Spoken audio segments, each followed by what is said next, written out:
विश्व थर्राएगा, पूरा विश्व थर्राएगा। अब ये भूकंप आ रहे हैं, अभी वैज्ञानिक क्यों नहीं बताते भाई क्यों आ रहे हैं भूकंप, क्या दिक्कत आ गई अब ऐसी? आज से पहले तो नहीं आते थे ये पहले, अब क्यों आ रहे हैं? वैज्ञानिक कहेंगे पृथ्वी के अंदर की वो प्लेटें खिसक गई। क्यों खिसक गई भाई? वो प्लेटें क्यों खिसक रही है? क्या दिक्कत आ गई उन प्लेटों को?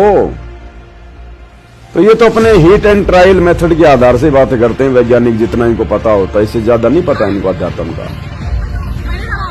अब गुरुदेव भगवान ने बताया कि जब वो शैतान, वो काल, जब उसको भूख लगती है, वो अपने शैतान लोक से, 21वें ब्रह्मांड के अंतिम लोक से, ब्रह्म लोक से वो दहाड़ मारता है, दहाड़।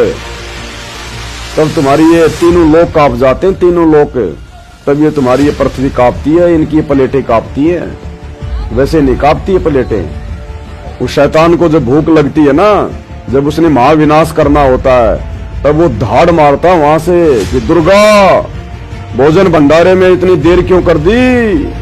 वहां से धाड़ मारता वो, जैसे शेर जंगल में धाड़ मारता है, छोटे मोटे जानवर बेचारे कांपने लग जाते हैं।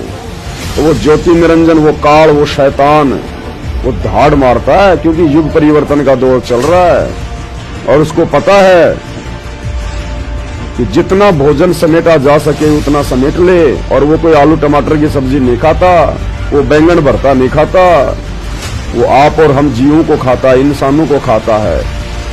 हमारे सूक्ष्म शरीर की वासना को तपत शिला पे निचोड़ निचोड़ के भून भून के खाता है।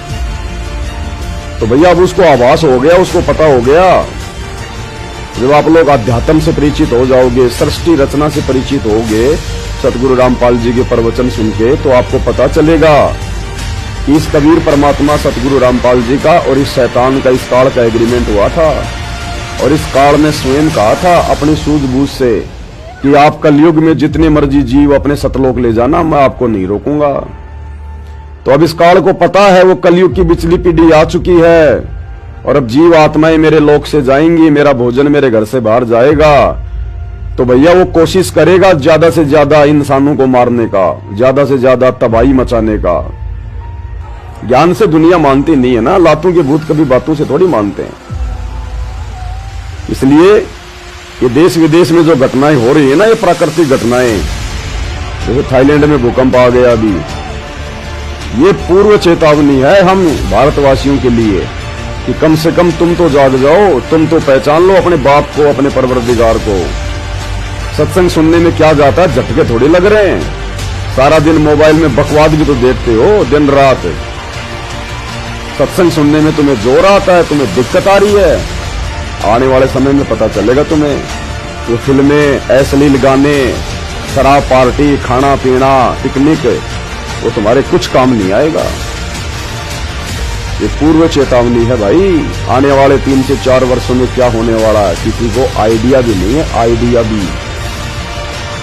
भविष्य के बारे में कोई राजनेता नहीं जानता क्या? ये नकली साधु संत नहीं जानते। भविष्य के बारे में भगवान बताता है और भगवान ने, सतगुरु रामपाल जी ने सब कुछ बताया हुआ है।